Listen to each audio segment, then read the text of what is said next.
Hello everybody, and welcome to a dusty trip on Roblox. But today we are going to be something that breaks the game, but in the best way possible. You see, instead of building the car, or even building the van back there, we're going to be using a different item today. And we don't need any of this, so I've gone ahead and thrown the engine and the radiator in the basement, but the gas is stuck, so we don't have to worry about that. In fact, it's actually an item that is rather obscure. It has nothing to do with this van. It's actually the thing that's beside this van. This singular outhouse somehow breaks this game, but in the best way possible. This is one of the only items in the game, other than the vehicle itself, but you can't really pick it up.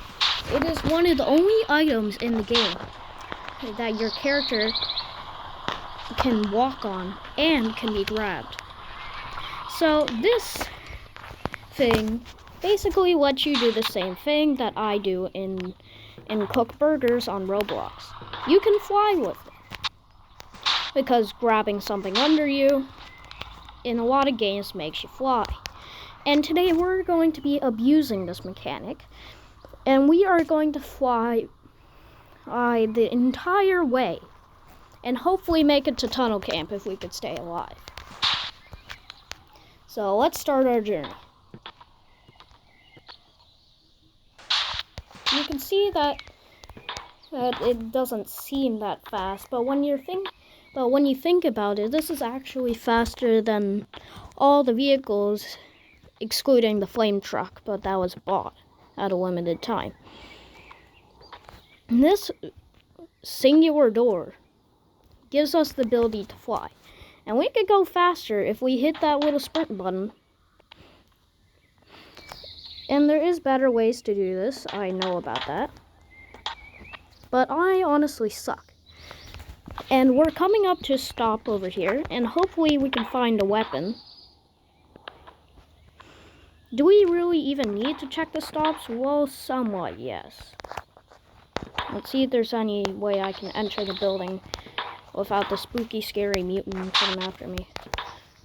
Luckily, there is a door to the attic. So, let's just drop. Let's just weld it. It's okay, we can leave that down there for now because we're just going to loot this building. Specifically for only two things. Weapons and food. Which this has none of. So, anyways, our trip continues. We might want to fly away before the mutant gets to us. And as we continue down the road, there isn't really much to see. But that's okay, because I came up with another idea. If we weld the guns or the food to our door and then pick up the door, then that means that we basically have item storage on this door. But don't worry, the boringness is ending soon because we once again have another stop.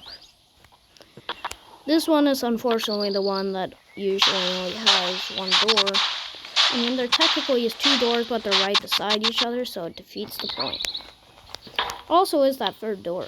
I kind of forgot about that. I don't think I've ever used it in any of my playthroughs. We do want to just quickly search through here before we leave. This mutant has decided it's a good idea to stand on my door, and hopefully we can fling him. Yeah, you can actually throw him.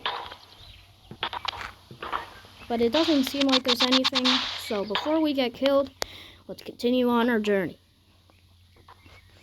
And there's good news though, we've hit 1,000 meters.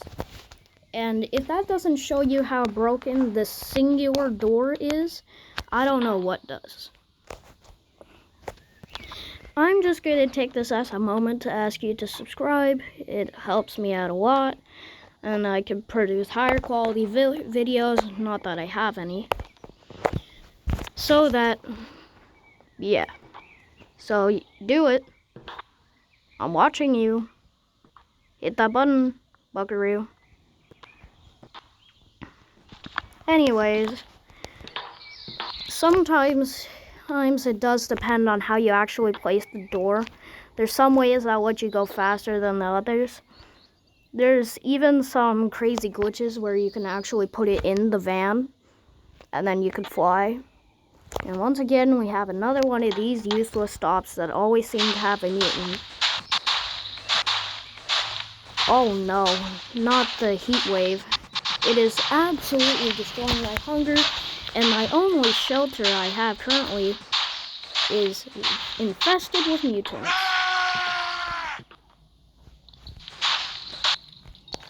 Luckily, they seem very territorial and only leave when you're close by.